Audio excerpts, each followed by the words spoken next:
नमस्कार। बिहार तक में आपका स्वागत है और मैं हूं सुजीत। हमारे साथ स्टूडियो में पंकज नारायण जी हैं और पंकज नारायण जी के बारे में बता दें कि भोजपुरी जो गाने हैं जिसके हम कह सकते हैं कि जनक रहे हैं भिखारी ठाकुर, महेंद्र मिश्र, उनको ये नए अंदाज में युवाओं के लिए पेश करने जा रहे हैं और उस पर काम कर रहे हैं। काफ़ी रिसर्च किया इन्होंने। ये विषय इसलिए आज हम लोग लेके आए हैं कि छठ का माहौल है और छठ में हर जगह जो है भोजपुरी गाने इतने भक्ति भाव से गूंज रहे हैं पूरे वातावरण में, चूंकि ये छठ का अवसर है।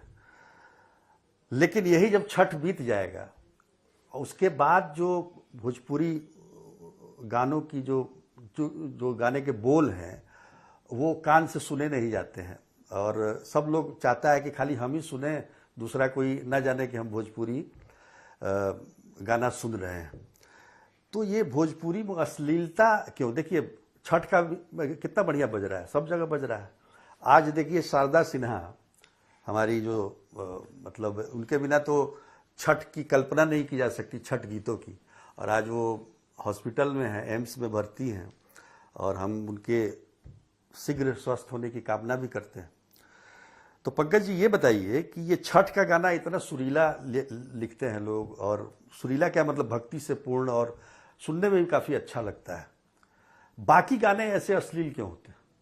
देखिए, आपने बहुत अच्छी बात कही। छठ का गाना, और छठ का गाना जब आता है तो बहुत मधुर लगता है और हमारे बिहारी संस्कृति का मान सम्मान पूरे विश्व में फैलाता है।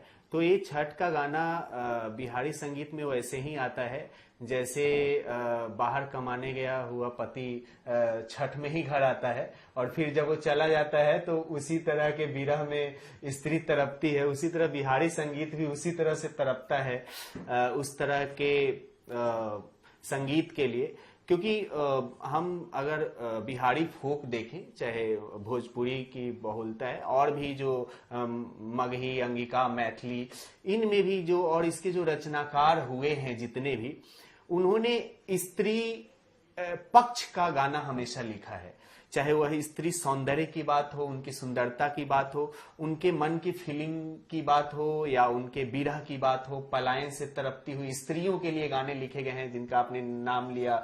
महेंद्र मिश्र हो गए, भोजपुरी के शेक्सपियर हमारे भिखारी ठाकुर जी हो गए, या आप उधर चले जाएं मिथिला की तरफ तो वहां विद्यापति से लेकर स्नेहलता, वहां के अभी मैंने एक गाना सुना, बाबा नागार्जुन मैथिली में भी लिखते थे जबकि हिंदी के शिखर, उन्होंने पलायन पर इतने अच्छे गीत लिखे।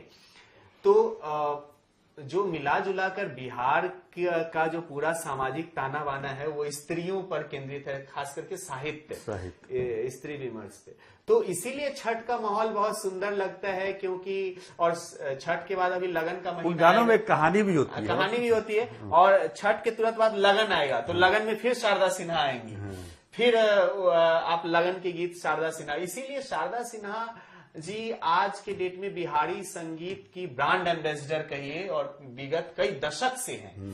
वो जगह, उस जगह को किसी ने अभी तक नहीं भरा है और वह जगह मतलब वो दुर्लंघ पर्वत है, उसको उनको कोई लांग भी नहीं सकता, क्योंकि उन्होंने बहुत सारा काम किया है।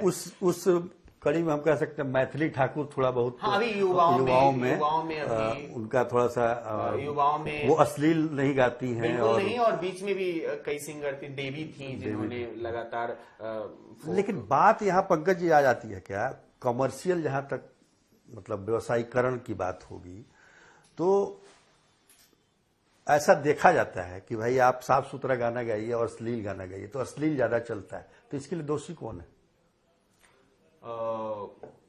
वो रचनाकार कि देखिए क्या है, हमारी संस्कृति के संवाहक 3 लोग होते हैं, साहित्य, संगीत, कला।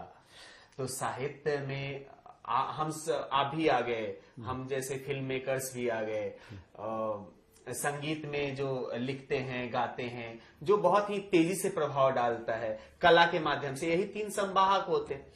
तो मुख्य दोष तो इन्हीं लोगों का है, क्योंकि ऐसा नहीं है। अगर ऐसा होता, वो सुनने वाले दोषी नहीं है, जो वैसे गाने को पसंद करते हैं, उनका व्यूज बढ़ाते हैं और आपको तो पता ही है, सब आदमी आजकल पैसे के पीछे पागल है। उसको ये मतलब नहीं है कि आपकी संस्कृति इससे दूषित हो रही है, समाज आपका खराब हो रहा है।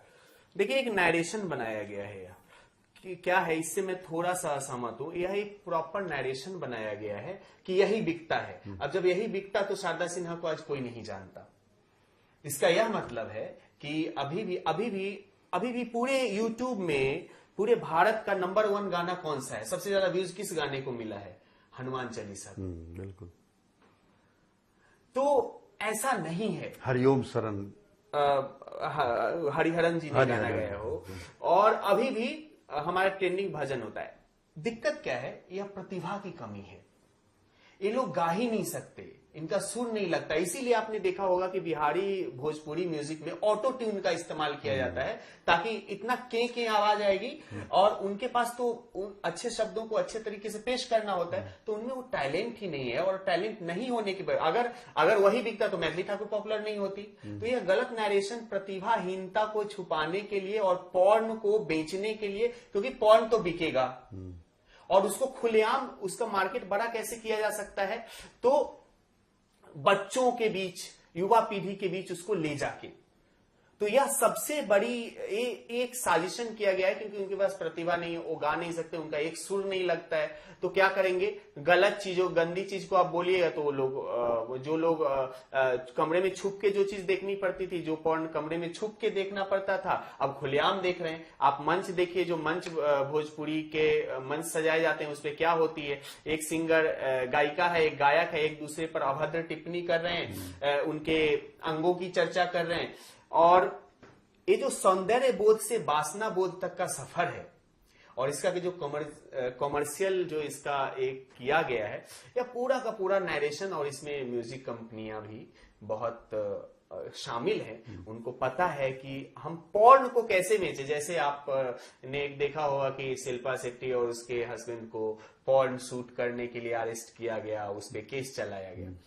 अभी वो अगर इस तरह से सोचते कि हम ऐसा भी कर लें कि ये केस भी ना हो और हम पैसे भी कमा लें, तो भोजपुरी में वही साजिश हुई है कि इन्होंने पॉर्न को विजुलाइज नहीं किया है। पॉर्न को विजुलाइज भी किया है। आप देखिए ना सारे गाने। अच्छा, गाने में नहीं, दृश्य आप देखिए ना। मतलब हमारे जो सबसे बड़े तथाकथित सो कॉल्ड कहते हैं पावर स्टार है, ये है, उनका पहला सीन देखेगा वीडियो, तो वो सबसे पहले पेट के नीचे एक उंगली ऐसे डालते हैं। आप देखिए उस गाने पे मिलियंस में व्यूज हैं, क्योंकि लोगों को अभी एक बार देखा, अब वो गाना नहीं सुन रहा है, अब वो जाके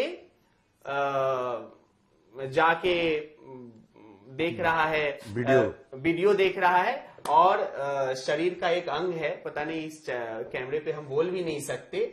आप, एक हमारे दोस्त ने बताया कि इस पे देखते हैं देवरा ए चटनावा, और इस तरह के स्त्री अंग को एक किया गया।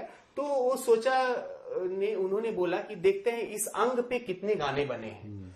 तो बता रहे थे कि मेरा 8 घंटे का सफर था, और मैंने सिर्फ वही उस स्पेशल स्त्री के प्राइवेट पार्ट को टाइप करके यूट्यूब पे देखा कि कितने घंटे का कंटेंट होगा। तो बोला कि मैं 8 घंटे तक सुनता रहा और वो गाना खत्म नहीं हुआ। तो कितने गाने में एक क्या है? पॉर्न है। और ये प्रॉपर म्यूजिक कंपनी,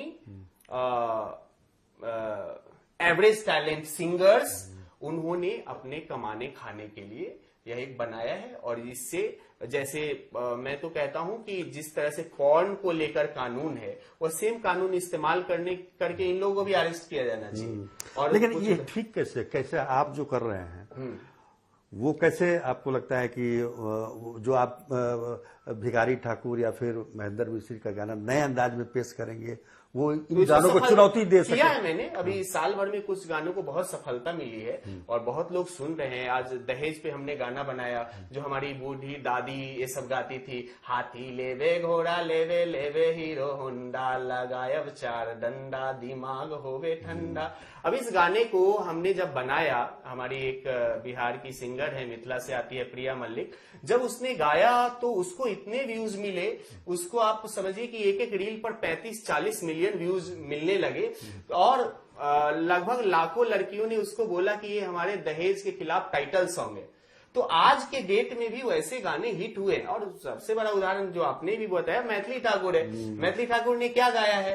एक भी अश्लील गाना नहीं गाया, और फिर आज प्रधानमंत्री तक उनको जानते हैं, उनको अप्रिसिएट करते हैं। आज देश का बच्चा हाँ, अगर अच्छे से, अगर मतलब शुद्ध अंतःकरण से, और केवल बिकने के लिए नहीं बल्कि भोजपुरी की सेवा करने के लिए अगर प्रयास किया जाए तो टैलेंटेड लोगों की कमी नहीं है। और जैसा कि लोग कहते हैं कि टैलेंटेड लोग नहीं आते हैं, भोजपुरी में भी बहुत सारे टैलेंटेड लोग हैं ना सर, और उसको बेहतर ढंग से प्रस्तुत कर सकते हैं।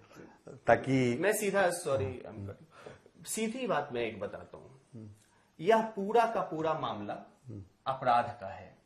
एक ऐसा सिंगर जिसको गाने नहीं आता है, उसने क्या किया कि ऑटो ट्यूनर लगाया, क्योंकि उसमें सुर छुप जाता है। अच्छा, वो आवाज असली नहीं होती है ना, उसमें कुछ ऑटो ट्यूनर होता है, उसमें नोट्स नहीं लगते हैं, उसमें सिंगिंग ये आ जाएगी कि भाई इसको गाने नहीं आता है। तो जिसको गाने नहीं आता है वो क्या करेगा?